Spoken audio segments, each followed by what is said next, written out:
When my mother-in-law dragged me in front of her CEO at the corporate holiday dinner, she smiled and introduced me as the woman who ruined her son's life. She wanted to humiliate the retail worker in front of the man who controlled her 18-year career. She had no idea that for the last 6 months, that same CEO had been quietly reading the original, time-stamped files of the multi-million-dollar account she stole from me, and he was just waiting for her to finish her champagne before he fired her.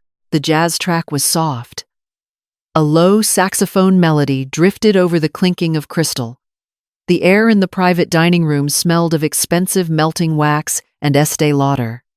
That specific perfume, the scent of a woman who never had to raise her voice to make you feel small. I stood near the edge of the room, my back to the frosted window, watching, waiting.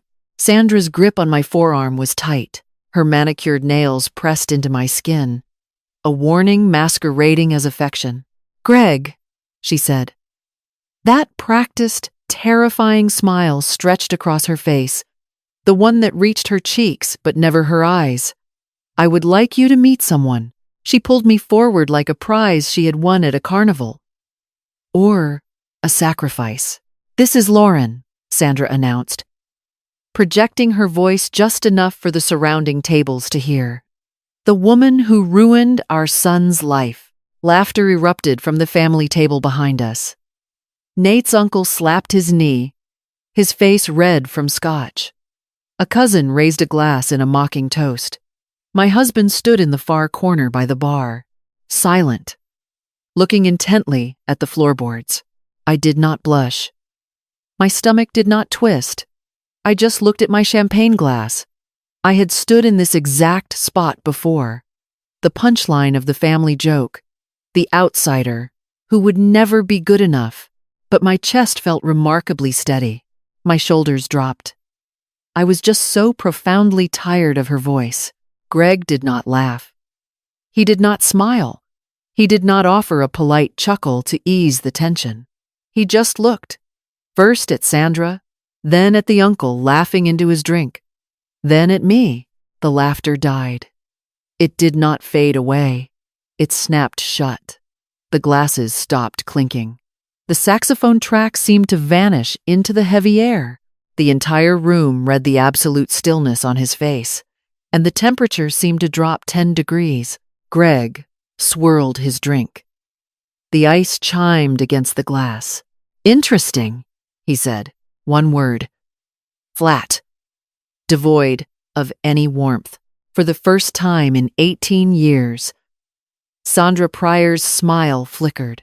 Her grip on my arm loosened. She had lost control of the room.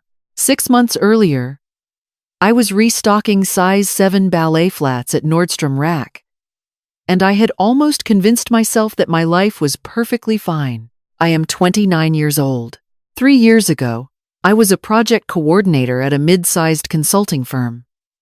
Now, I fold tissue paper. I match left shoes to right shoes. I pick up discarded sweaters from the floor and smooth them back onto plastic hangers. I am fast. I am completely invisible to the customers. I do not complain. It was easier to disappear into the racks of discounted clothes than to fight a battle I had already lost. The apartment smelled like roasted garlic and crushed tomatoes when I walked through the door. My feet ached from 8 hours on concrete floors. Nate was standing by the stove, stirring a pot of pasta. He is a good cook. He is a good man, most of the time. But his phone was sitting on the granite counter, and it was on speaker. It was always on speaker when his mother called. Sandra's voice filled our tiny, cramped kitchen. It took up all the oxygen. "How is Lauren's little job going?" she asked. A pause followed. Perfectly timed for maximum condescension. T.J. Maxx, right?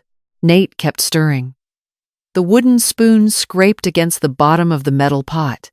He did not look up. He did not look at me standing in the hallway, still wearing my black polo shirt and khaki uniform pants. "Nordstrom Rack, Mom," Nate said. Sandra hummed through the tiny phone speaker. Same thing, isn't it? Nate did not argue. He never did. That was just how she was. I did not say a word. I walked past the kitchen, past the simmering sauce, and opened the hall closet. I was supposed to be gathering old winter clothes for a Goodwill donation.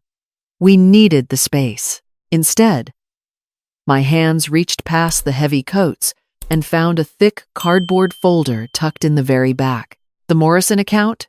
I pulled it out. The edges of the folder were bent and frayed. I sat on the floor of our bedroom and opened my old laptop. The screen glowed in the dim light. I plugged in the flash drive attached to the physical file and clicked on the Properties tab of the main presentation deck. There it was, buried deep in the digital footprint. Author, Lauren Ashby. Date created, 3 years ago. I stared at my own name. I had spent 140 hours building that pitch from scratch. Every data point, every slide.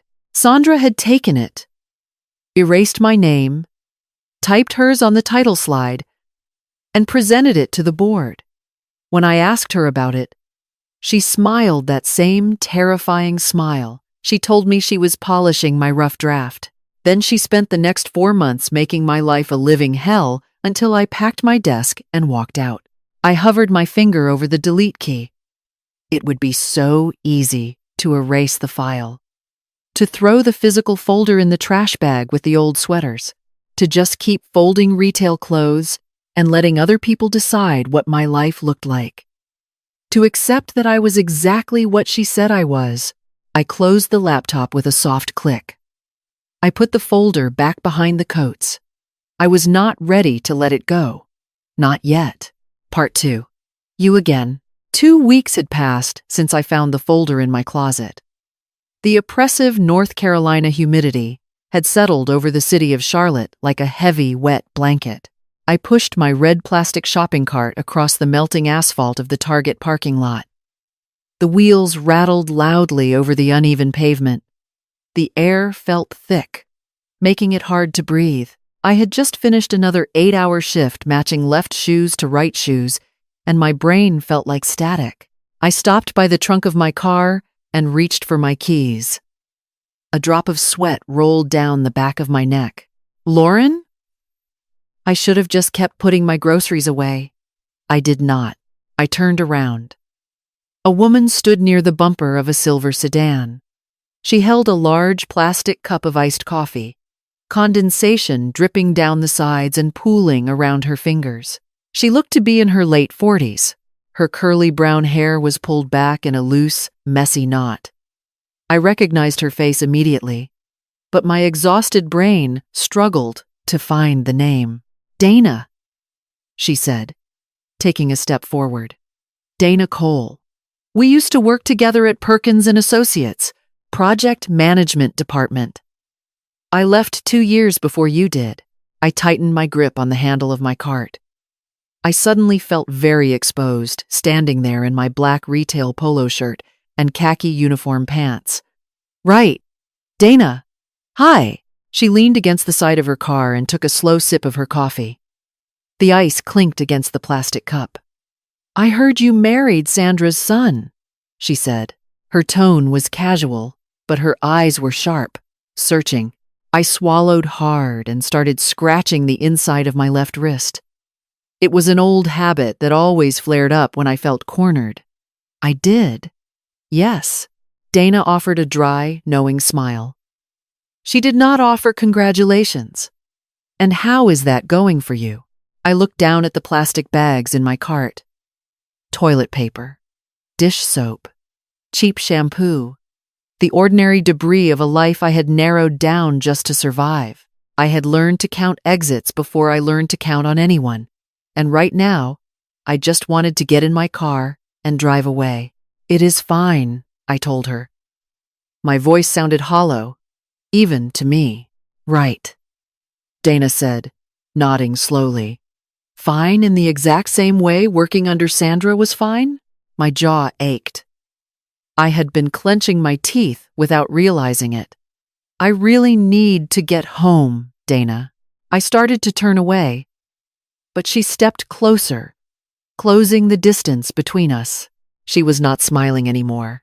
"She is still doing it, Lauren," Dana said, her voice dropping lower. "2 women in my old department. Both of them quit in the last 6 months. It is the exact same pattern. Impossible deadlines, being excluded from important client meetings, performance reviews straight from hell." I froze. My hands felt cold despite the suffocating summer heat. I remembered that pattern perfectly. I remembered the sensation of the walls slowly closing in until I could not breathe. "Why are you telling me this?" I asked. Dana gestured with her coffee cup. "Because there is a new chief executive officer, Greg Holloway. He sent out an anonymous employee satisfaction survey 3 months ago. 2 current employees responded. I responded too." She paused, letting the words hang in the humid air. 3 complaints, Lauren. All of them. About Sandra. He has opened an investigation. A real one. The parking lot seemed to tilt slightly beneath my feet. An investigation. After 18 years of absolute power, someone was finally looking at Sandra Pryor. "You have more than just a bad memory," Dana continued. "You have the Morrison file. We all knew you wrote that pitch before she put her name on it, and you have 3 years of Sandra treating you like garbage in front of her own son." I shook my head. My heart hammered against my ribs like a trapped bird. "If I file a complaint, she will know it was me." "So what?" Dana asked. "So she will tell Nate," I shot back, my voice rising. "And Nate will believe her. And North Carolina is a one-party consent state," Dana added, completely ignoring my panic. Her eyes locked onto mine with intense focus. "Anything she has ever said to you on the phone, anything she might say to you if she finds out you are talking to human resources, you can record it. It is perfectly legal." I stared at the cheap shampoo in my cart. If I submitted a formal complaint, Sandra would absolutely find out. She had a network of loyalists in every department. The second she knew, she would call Nate. She would twist the story. She would tell him I was trying to destroy his family out of spite because I could not handle corporate life. Nate would side with her because he had spent 32 years practicing how to surrender to her. I could lose my marriage. I could lose the tiny, fragile sliver of stability I had managed to build. But the original Morrison file was sitting in my closet. And 2 other women were being slowly suffocated right now, exactly the way I had been. I could have thrown that file away. I almost did. But I kept it. Dana pulled a small white business card from her purse. She reached out and slid it under the plastic handle of my shopping cart. "Greg Holloway's direct investigation contact," she said softly. "Think about it, Lauren. She is never going to stop until someone makes her stop." Dana turned, got into her silver sedan, and drove away. I stood alone in the sweltering parking lot, staring at the small, white rectangle of paper. The investigation existed. The door was finally open. I just had to decide if I was willing to burn my own life to the ground to walk through it. Part 3, Crossing the Line. I sat at Dana Cole's kitchen table. 3 weeks had passed since that afternoon in the Target parking lot. But the small white business card had burned a hole in my pocket every single day. Now, my old laptop sat open on Dana's wiped-down granite counter. The official human resources portal for Perkins and Associates glared brightly on the screen. Dana placed a large plastic cup of iced coffee next to my elbow. She drank iced coffee all year round, even when the brutal summer heat hit the Carolinas. And today, the condensation pooled quickly on the stone surface. The air conditioning hummed loudly from the vent above us. "Alyssa is 28, Dana said quietly, taking the seat across from me. "She is the newest account coordinator. Sandra has had her working past midnight every single night this week. And Priya is 31.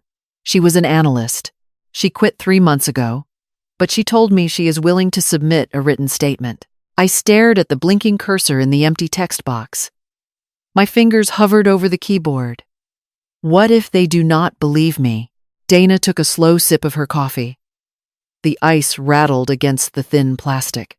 3 complaints, Lauren. Not 1. 3. That is not a grudge. That is a pattern.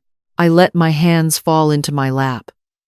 I picked at the dry skin around my thumbnail. Sandra has been there for 18 years, Dana. She practically built that department. So she has had 18 years of practice, Dana replied. Her voice was completely devoid of sympathy for the woman who had terrorized us both. I looked up at her. Dana had walked away 8 years ago.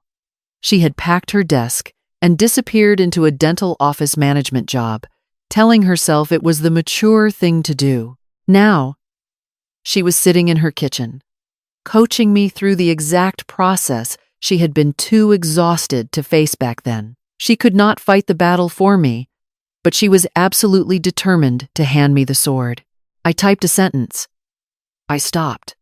I pressed the backspace key until the box was empty again.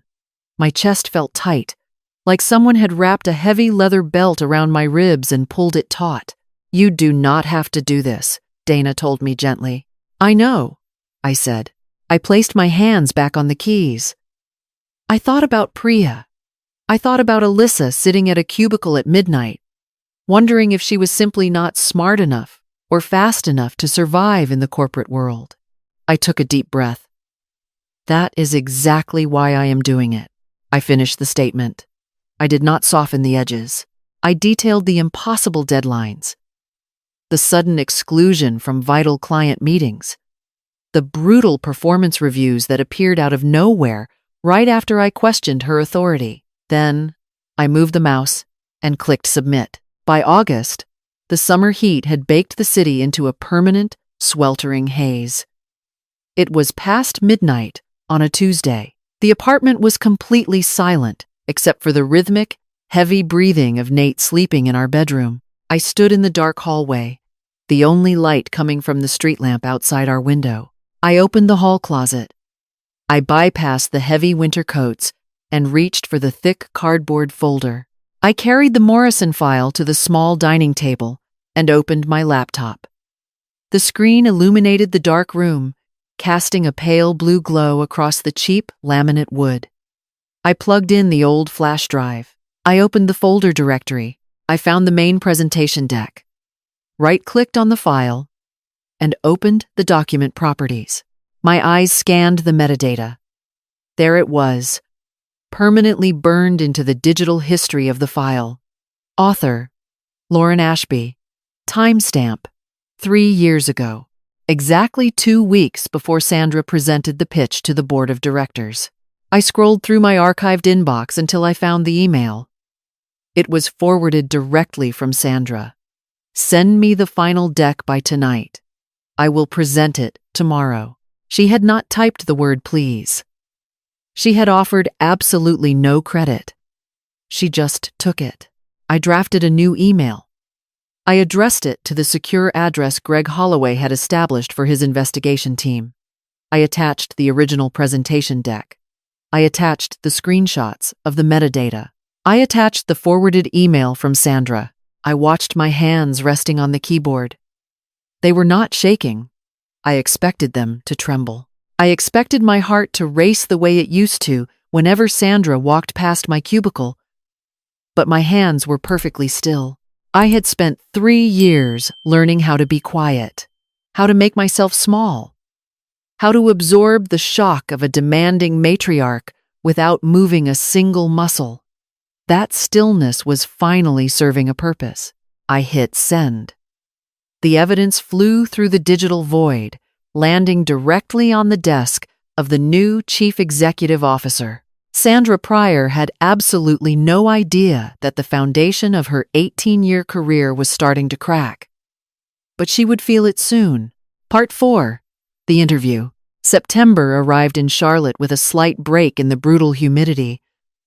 But the air still felt heavy as I pushed open the thick glass doors of Perkins and Associates. It had been exactly 3 years since I last stepped into this building. My pulse throbbed at the base of my throat. The main lobby looked exactly the same. The polished marble floors echoed beneath my flat shoes. I could almost smell that faint, lingering trace of Estee Lauder drifting down through the ventilation system from the executive suites on the 5th floor. The security guard at the front desk looked up from his monitor. It was Marcus. He squinted for a second, and then he gave me a slow, recognizing nod. I did not have a plastic employee keycard to swipe through the security turnstiles today. Instead, Marcus handed me a temporary paper badge. The word visitor was printed in bold black letters across the top. I clipped it to the collar of my shirt, and it felt remarkably like putting on a shield. The elevator doors opened on the top floor. The chief executive suite. I had never been permitted up here before. My feet sank into the plush, navy blue carpet as a receptionist guided me down the silent hallway. The main conference room was vast, dominated by a massive cherry wood table that gleamed under the recessed lighting.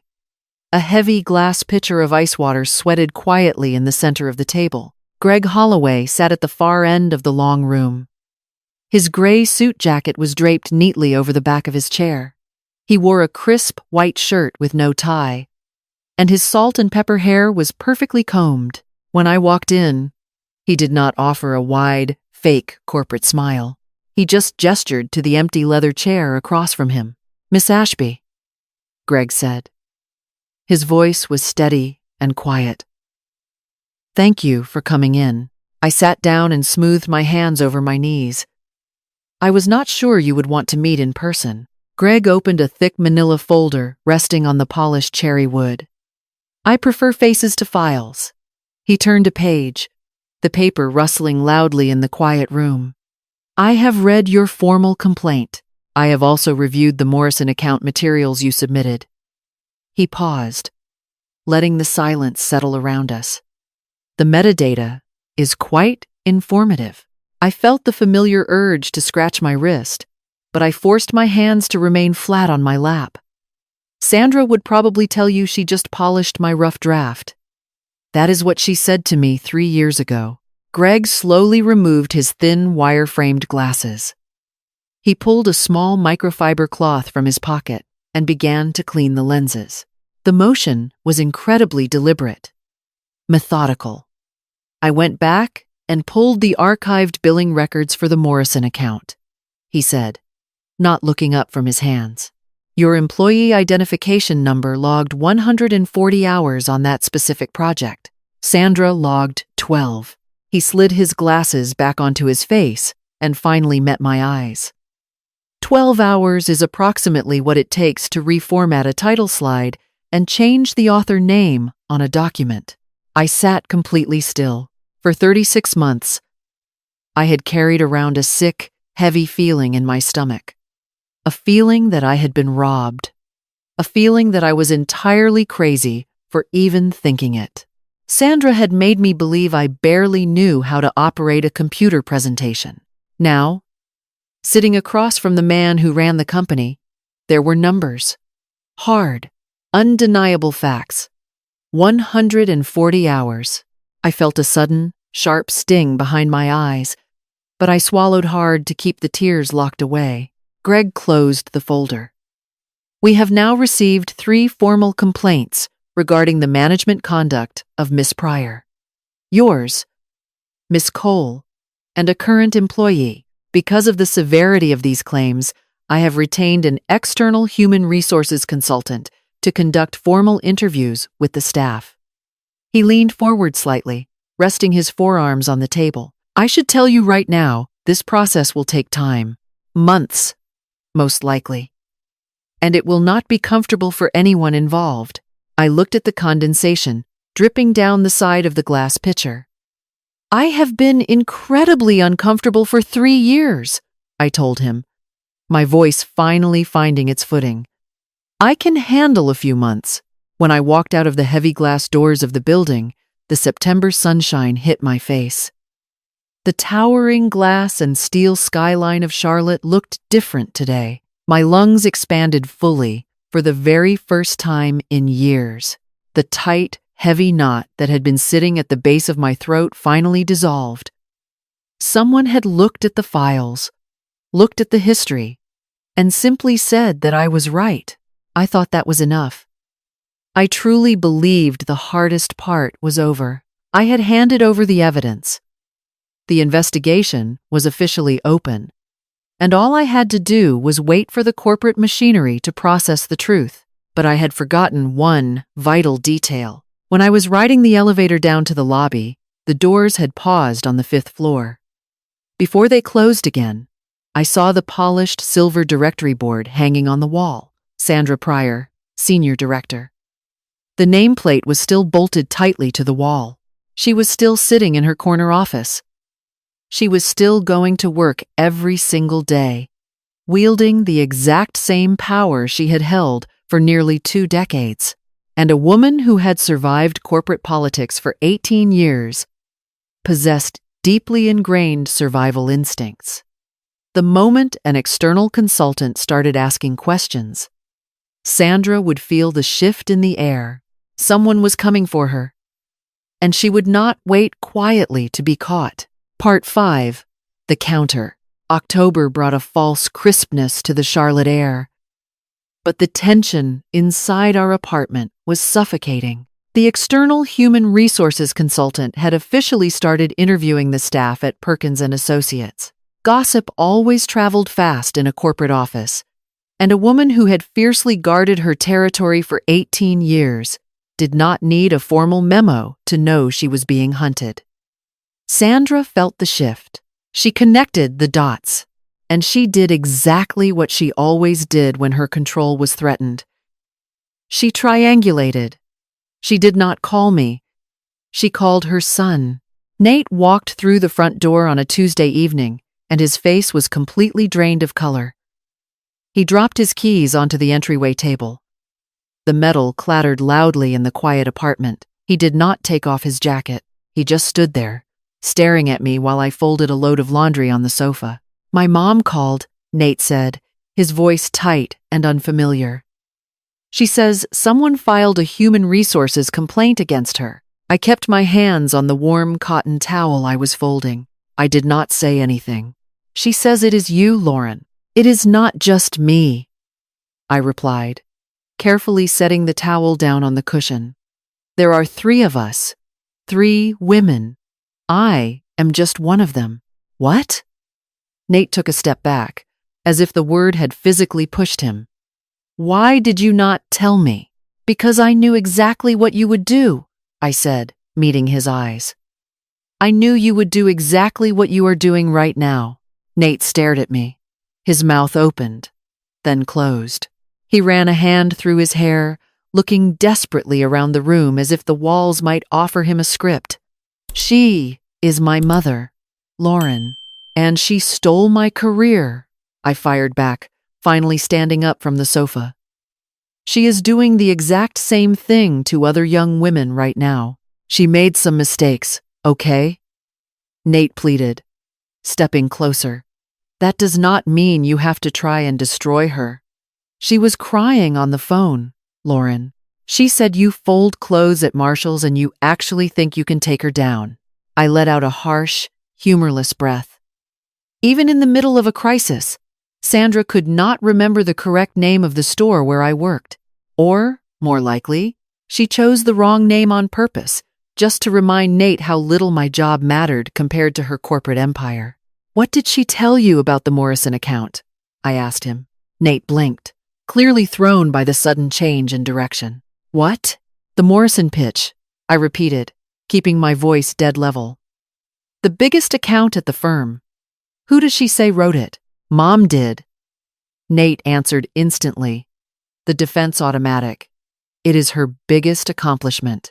"I wrote it, Nate." I watched his eyes widen in confusion. Every single slide. Every data point. Every data point.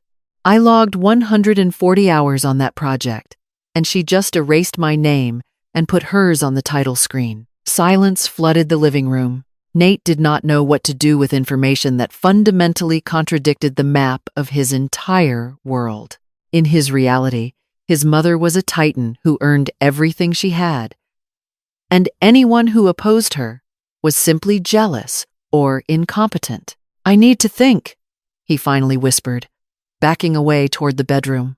"You have been thinking for 3 years," I told him as he grabbed a canvas duffel bag from the closet. "You just have not been thinking about me." He did not answer. He packed enough clothes for a few days, walked out the front door without looking back, and drove straight to his mother's house. By late October, the apartment felt like a cavern. Nate's side of the closet was half empty. The indentation on his pillow had finally gone cold. I stood in the doorway of our bedroom on a Thursday night and counted the empty wooden hangers dangling from the metal rod. 14 hangers. It was a stupid, pointless thing to count. But my brain needed something concrete to anchor onto, while the rest of my life felt completely unmoored. My phone buzzed against the nightstand. I walked over and looked at the glowing screen. The caller identification displayed Sandra Pryor. I did not answer. I let it ring. Once, twice, 3 times, until it finally rolled over to voicemail. I stared at the device, my heart hammering against my ribs. A minute later, the little notification icon popped up on the screen. She had left a message. I remembered what Dana had told me in the sweltering Target parking lot months ago. North Carolina is a one-party consent state. Anything she said could be used as evidence. I sat on the edge of the bed, took a deep breath, and pressed play. Sandra's voice filled the quiet room. It was incredibly low, perfectly controlled. She was not screaming, and she was not crying the way Nate claimed she had been. She sounded absolutely confident, and that was so much worse. "Lauren?" she began, the syllables dripping with casual condescension. "I know exactly what you have done. I know about the complaint, and I know all about your little alliance with Dana Cole. Dana left this company because she could not handle the workload, by the way, not because of me." She paused, letting the silence stretch for a highly calculated moment. "I have spoken to an attorney," Sandra continued smoothly. "If you do not formally withdraw your statement by Friday afternoon, I will file a defamation suit against you personally. You do not have the money for a lawyer, Lauren. We both know that." I gripped the edge of the mattress. My knuckles turned white against the dark blanket. "And I have spoken to Nate." Her voice dropped even lower, taking on a tone of absolute maternal victory.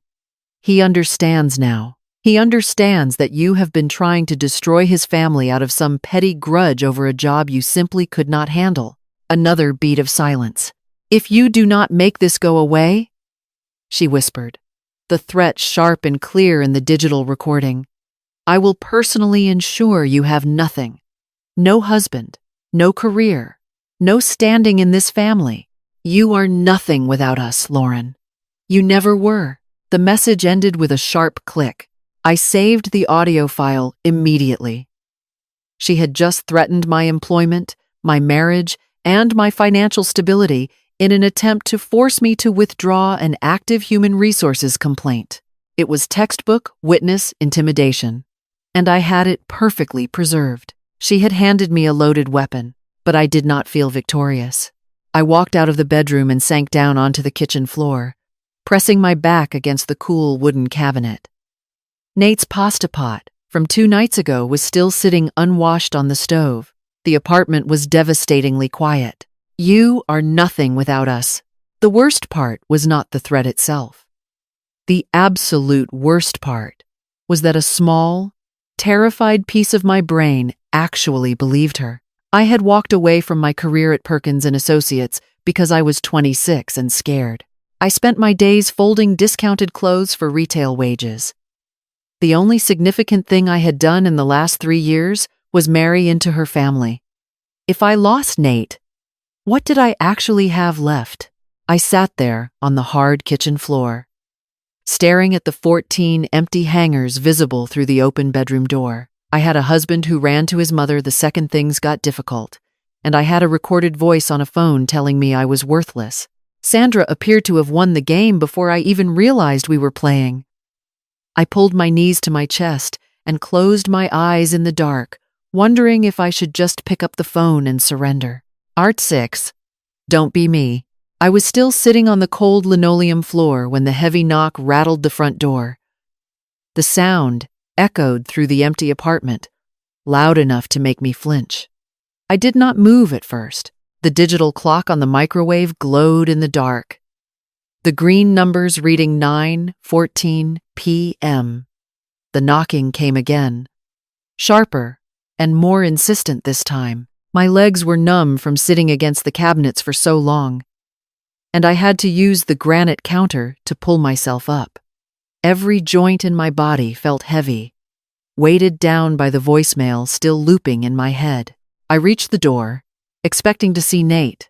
I had already pictured it, his canvas duffel bag in hand, his shoulders slumped in that familiar posture of defeat, and a hollow apology wrapped in excuses for his mother.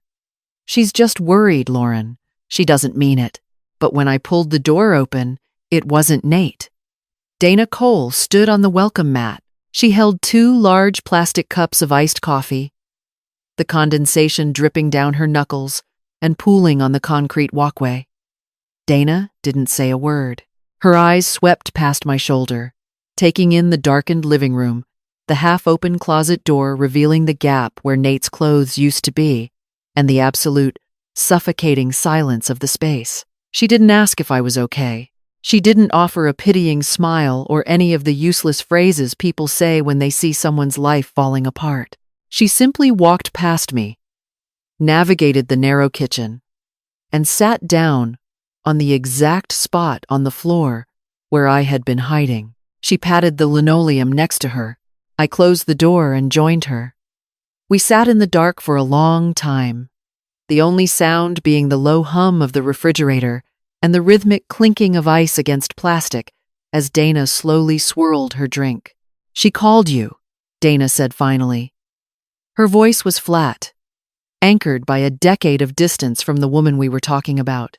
I took a slow drink of the bitter coffee, feeling the chill run down my throat. She didn't call to talk. She left a voicemail. And what did she say? I traced the rim of the plastic lid with my thumb. Sandra's words were still sharp in my mind, rhythmic and cruel. She said she was going to sue me for defamation. She said Nate finally understands that I'm trying to destroy his family over a petty grudge, that I'm just Keiku because I couldn't handle the job. I swallowed hard, trying to keep the lump in my throat from choking me. She said I would be nothing without them, that I never was anything. Dana nodded slowly. She took another drink, staring straight ahead at Nate's unwashed pasta pot resting on the stove, a cold monument to his sudden departure. "I was you," Dana told me, her voice dropping to a harsh whisper. 8 years ago. Same building, same woman, same knot in my stomach every morning. I had evidence too, Lauren. I had the emails. I had the spreadsheets. I had everything. She paused, letting out a long, shaky breath that seemed to carry years of regret. And then she called me. She used that same controlled voice. She doesn't scream. She just lowers the temperature of the room. She made the same threats about my career and my reputation. She told me no firm in Charlotte would ever hire a troublemaker who turned on her director. She called me worthless. And I believed her. I turned my head to look at her in the shadows. "What did you do?" "I withdrew the complaint," Dana admitted, her grip tightening on the plastic cup until it made a faint cracking sound. I packed my desk into a single cardboard box. I drove home. I told myself it was the mature thing to do, that I was taking the high road by walking away from a toxic environment. She looked at me then, her eyes fiercely bright. "It has been 8 years. I manage a dental office now. I make decent money. I am fine. She spat the word like it was poison, but I think about those emails every single day. Every single day, Lauren. Not because I lost. I could have handled losing. It's the fact that I stopped fighting that keeps me awake at night. The silence that followed was heavier than before. I could hear my own heart hammering against my ribs. You are not nothing, Dana said, turning her entire body toward me. You wrote that Morrison pitch. You sat in that cubicle and did the work while she was at 3-hour lunches. Sandra stole your name off that file because she's a thief who is terrified of being found out. You walked away back then because you were 26 and scared, and that was a survival instinct. It wasn't weakness. I am 29 now, I said. Good, Dana replied, a fierce, sharp smile touching her lips. That means you have 3 more years of anger on your side. I pulled my phone out and looked at the screen. The voicemail notification was still there. A tiny red icon of Sandra's lingering shadow. You are nothing without us. But as I sat there on the kitchen floor next to a woman who had carried the weight of her own silence for 8 years, a quiet, cold clarity settled over me. I had spent months hoping this investigation would punish Sandra so that I could feel validated. I wanted the system to tell me I was good enough. I realized then that I didn't need Greg Holloway to tell me I was right. I didn't need Nate to choose me. And I certainly didn't need Sandra's permission to exist. I knew I wrote the Morrison pitch. I knew exactly what those 140 hours felt like. The only person who had forgotten my worth was me. I unlocked my phone. I didn't open the email to withdraw my statement. Instead, I opened the saved audio file of Sandra's voicemail, the evidence of witness intimidation, the proof that she was desperate enough to threaten her own son's marriage to protect her lie. My hands were perfectly still. I attached the recording to a new message and addressed it to the investigation team. Are you sure? Dana asked, watching me. I'm not going to be you in 8 years, Dana, I said. I hit send. The faint whoosh of the outgoing mail sounded like a victory. I looked at the 14 empty hangers in the bedroom, and for the first time, I didn't care about the space they represented. I felt lighter. I looked at Dana and actually smiled. Let's go get some real food, I said. I'm done waiting for Nate to come home and tell me what I'm allowed to feel. Part 7.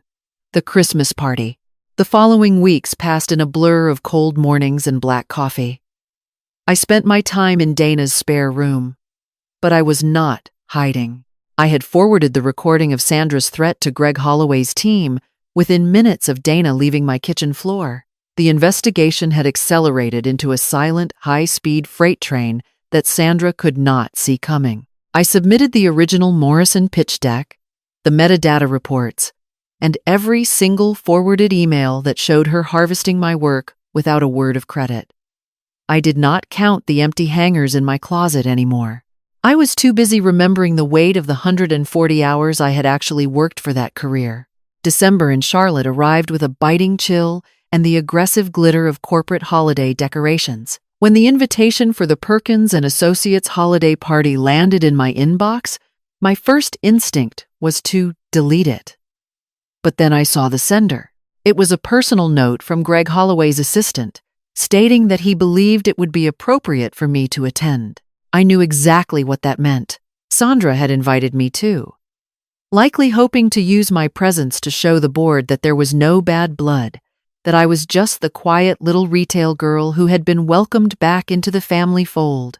She wanted to control the narrative one last time.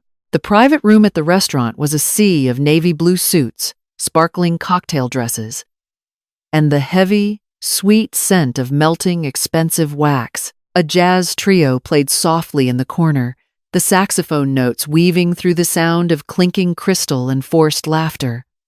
I wore a simple black dress, my backbone straighter than it had been in years. I held a glass of champagne, watching the room through the eyes of someone who no longer needed an invitation to belong. Sandra was in the center of the room, her hair a perfect blonde helmet, her Estee Lauder perfume acting as a territorial marker. She was holding court near the CEO, her voice projected at just the right volume to sound important without being loud. I watched as Greg Holloway walked into the circle. Sandra's eyes lit up. She saw an opportunity to impress him before the final reports were filed. The Morrison account, Sandra was saying, gesturing with a diamond-encrusted hand toward a group of directors. That was truly my biggest accomplishment. I personally redesigned the entire pitch strategy from the ground up. It took the client from a stagnant lead to our second-largest revenue source in under 6 months. She turned toward me then, her smile a masterpiece of condescension. "Lauren, sweetie," she said, her voice dripping with fake honey.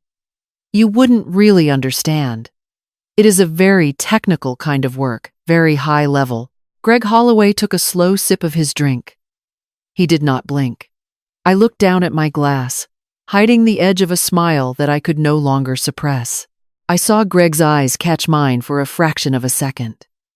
His mouth twitched, but his face remained a mask of professional boredom. Sandra, fueled by her own perceived victory, decided to finish me off in front of her boss. She stepped closer and put a tight, claw-like hand on my arm.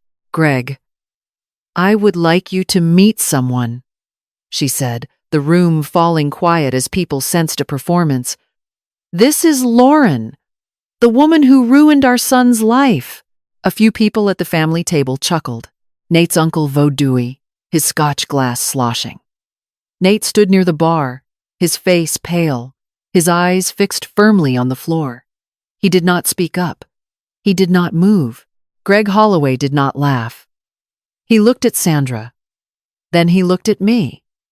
Then he scanned the faces of the people who were still smirking. The laughter died instantly. The saxophone seemed to grow louder in the sudden, freezing silence. "Miss Pryor," Greg said, his voice flat and terrifyingly calm.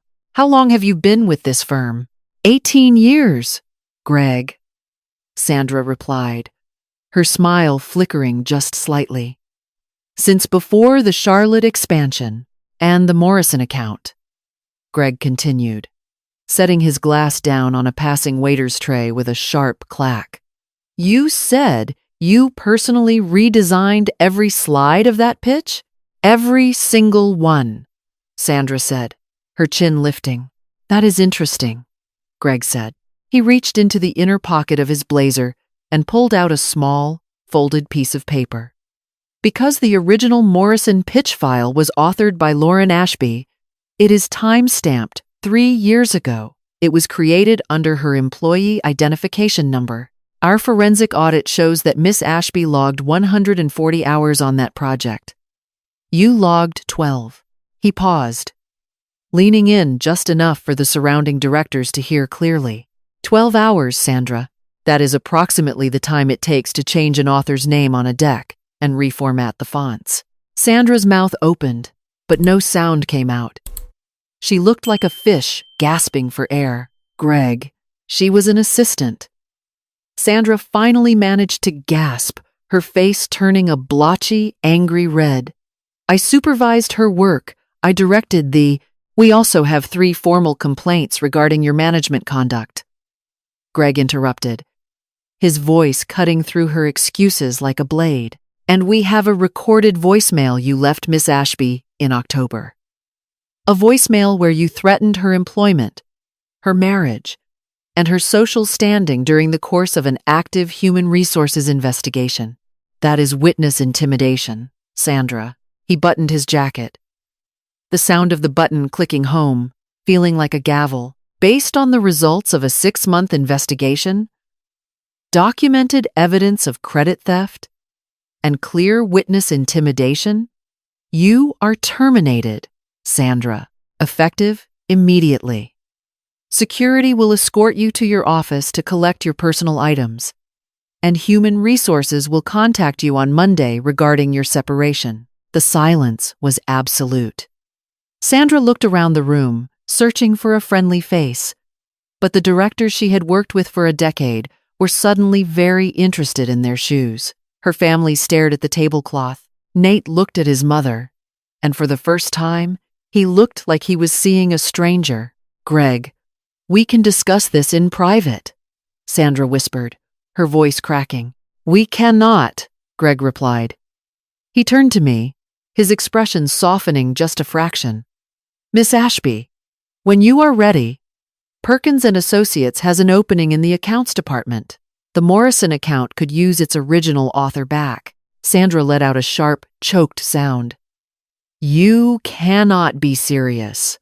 She works at one of those discount places? Greg?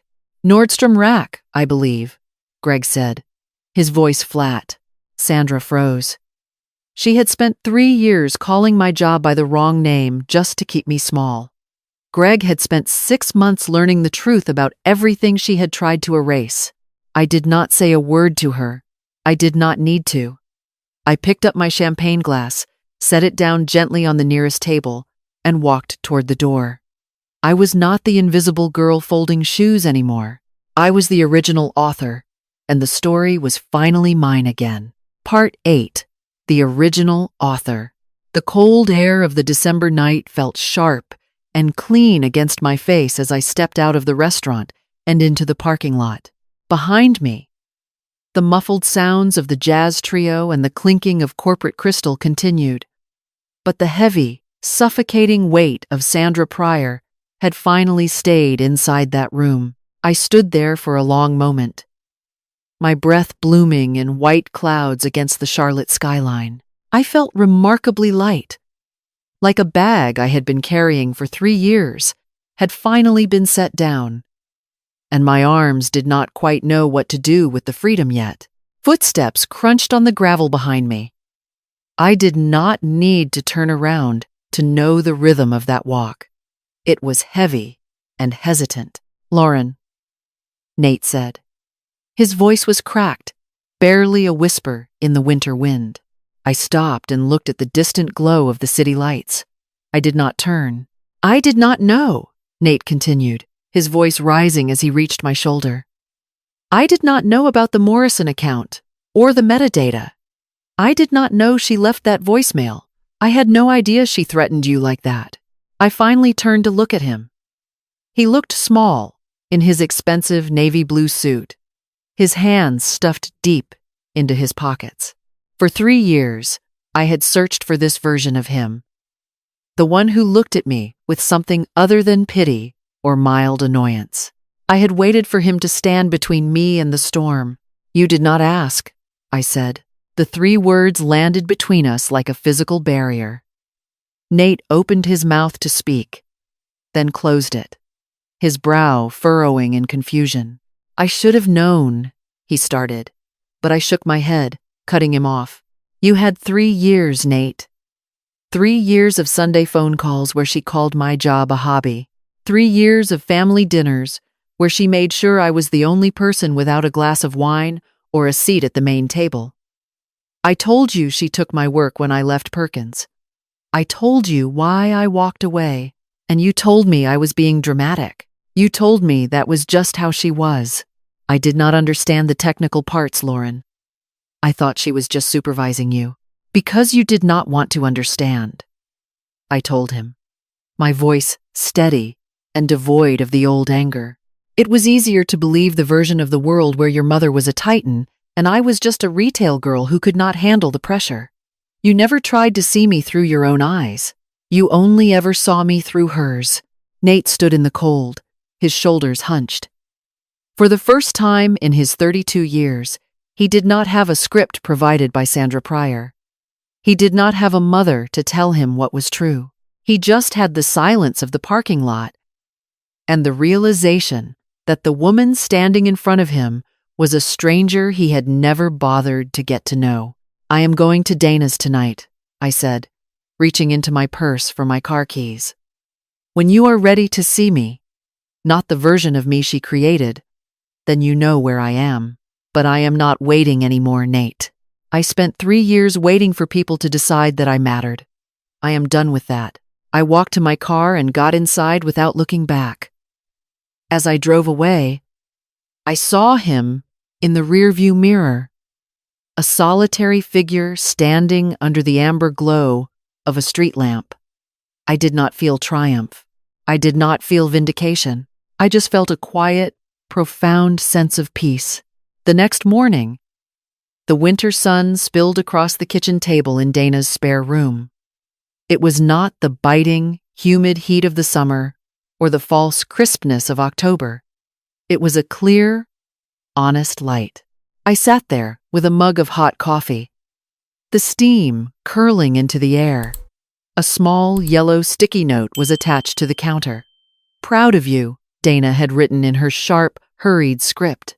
I opened my laptop. I did not look at the human resources portal or the investigation updates. I went to a folder I had not opened since I walked out of Perkins and Associates 3 years ago. My portfolio. I scrolled through the projects I had built before Sandra started erasing my name. The analysts' reports. The logistics decks. The creative strategies. I looked at the resume I had kept hidden, the gaps in my employment history staring back at me. I started to type. I updated the dates. I added the Morrison account, not as an assistant, but as the primary strategist. I was not doing it for the job offer Greg Holloway had made at the party. I would think about that later. Maybe I would go back. Maybe I would find somewhere entirely new, where no one knew the name prior. The point was that I had choices again. My identity was no longer a discarded shoe in a retail box. My phone buzzed on the table. It was a formal email from the Perkins and Associates executive office. The subject line read, "Formal employment offer." Attached was a contract for a senior account position with a salary that made my breath catch. A second later, a text message appeared from Nate. "I am sorry. Can we talk? I will come to you." I looked at both notifications for a long time. Then, I closed the laptop. I picked up my mug and walked to the window. The city of Charlotte was moving below. Gray and gold and ordinary. 6 months ago, I had almost convinced myself that folding size 7 ballet flats was the only thing I was good for. I had almost let Sandra Pryor win by default because I was too tired to remember who I was. I took a sip of the coffee. It was strong and bitter. I was not fine, not in the hollow way Dana had used the word. I was better. I was the original author of my own life. And for the first time in a very long time, I was excited to see what happened in the next chapter. I opened the Morrison file one last time, looking at the metadata that Greg had cited in front of everyone. Author, Lauren Ashby. I did not need the board of directors to see it. I did not need Nate to apologize for it. I already knew it was true. The file had always been mine.